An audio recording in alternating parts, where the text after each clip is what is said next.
çdo situatë ku kërkohet zbatimi i ligjit do të përdoren të gjitha mjetet juridike për të konstatuar dhe vërtetuar çdo veprim të lehtëshëm apo të palehtëshëm.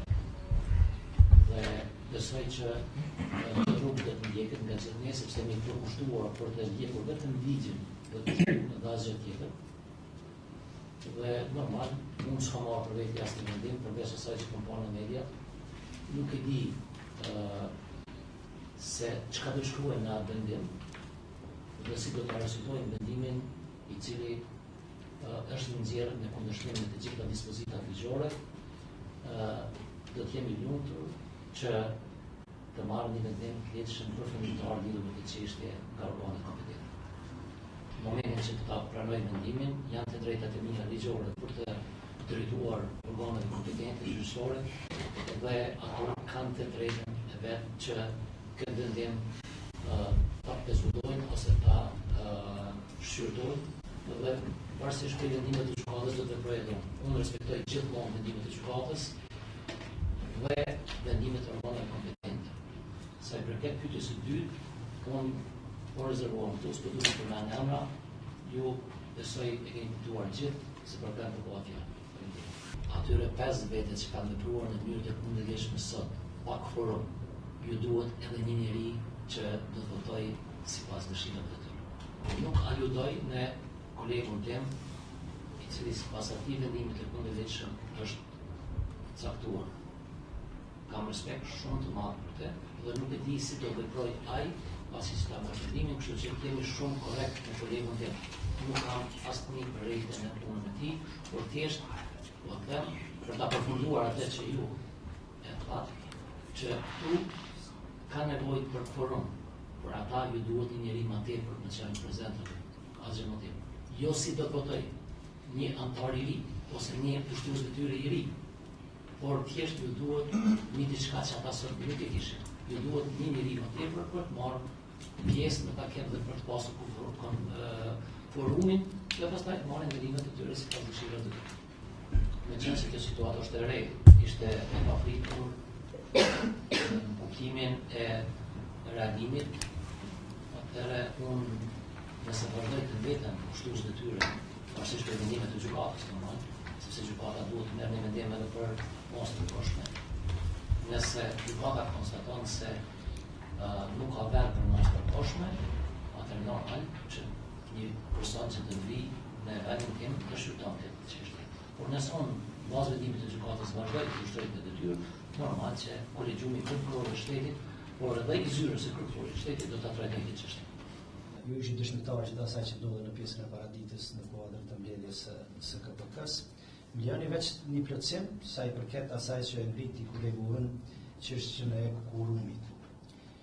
Kjo është rregulluar shumë mirë me lejen 37 thyje për A paragrafin E ke dispozitat kalimtare i plotësim ndryshimit të ligjit për KPK që ka hyrë në fuqi në këtë vit, i cili ka parapasin e vjet. Unë po lexoj, pastaj do të fokusohet nga administrata, nga dikush që ta keni dhe t'ja bëni me dije qytetarëve të Republikës së Kosovës. Po lexoj siç thot ligji të dispozitat kalimtare. Deri në zbatimin e përbërjes së përhershme të Këshillit prej 7 anëtarëve, quorumi i Këshillit formohet me gjysmën e anëtarëve të zgjedhur të Këshillit plus një anëtar. Plus një anëtar, duke përfshirë edhe rastet disiplinore, pra për gjitha rastet. Dhe vendimet merren me shumicë të thjesht votash të anëtarëve të pranishëm. Kështu është dispozita ligjore. Unë jam nga ata juristë që gjithmonë kanë zbatuar ligjin, nuk jam marrë me interpretimin e ligjit. Sipas kësaj logjike, vendimet që unë do të thotë marrëm nga Këshilli sot në atë takim që kam bërë, del se edhe ne sot kemi 5 anëtarë. Janë 5 anëtarë. A mund të marrim ne vendime të tilla? Po jo, ne s'marrim vendime të tilla. Ne nuk duam ta shkelim ligjin as Konstitutën e Republikës së Kosovës, sepse jemi betuar si prokuror se do ta zbatojmë atë. Për shkak të kësaj gjendje së krijuar, nuk duhet të flas shumë, sepse do t'ju lë radhën e pyetjeve tuaja. Unë bëj thirrje pikërisht zyrës së prokurorit të shtetit, prokurorëve të zyrës së prokurorit të shtetit, që të ushtrojnë autorizimet e tyre ligjore në raport me hetimin e këtyre veprimeve që ka ndosur, këto vendime, sepse këto janë vendimet e kundërligjshme. Vendimet e kundërligjshme kanë për pasojë nul, sepse nuk prodhojnë efekte juridike, po janë bazë për të filluar hetimin dhe për të dërguar dikush në përgjithësi.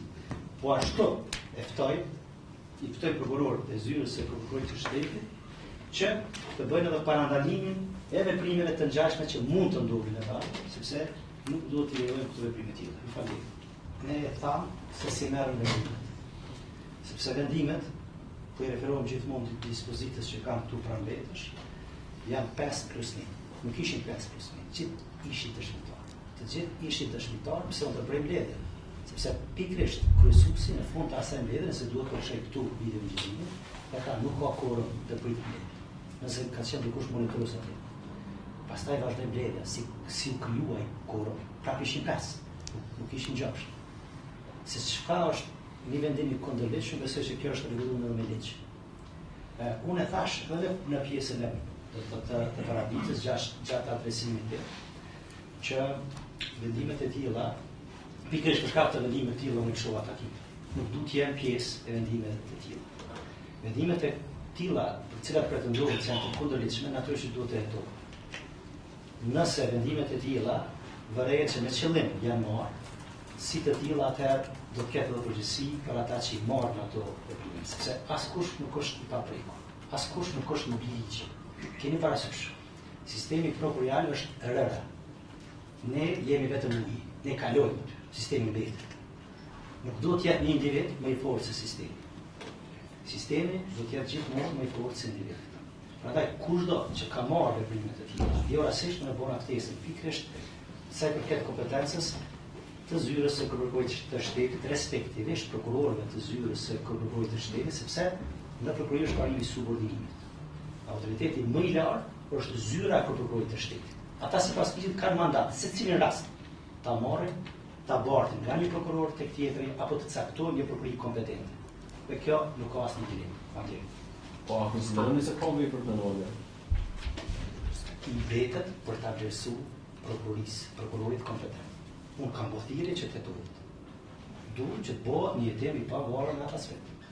Ka indikacione që mund të ketë edhe veprime të tjera, përkatësisht vendime të tilla për të cilat sipas nesh ato vendime janë nulle, sepse janë në kundërshtim me ligjin, dhe sipas informacioneve që kemi, target mund të jetë edhe drejtori i sekretariatit të Këshillit Prokurorial, si dhe mund të jenë target ne anëtarët e Këshillit përmes procedurave disciplinore, si një formë shantazhi ndaj nesh, por që natyrisht ne do ta zbatojmë vetëm ligjshmërinë dhe nuk do të zbropsemi asnjëse në forma të tilla kanëqme. Në shfrytëzoj rastin me po ftesë policisë Kosovës, Agjencionit Kosovar të Inteligjencës dhe mekanizma të tjerë që kujdesen për sigurinë e qytetarëve të Republikës Kosovës, që ta shtojnë një dozë kujdesi në raport me ne dhe angazhimin tonë këtu, sepse ne jemi duke munduar që të parandalojmë një dualizëm institucional.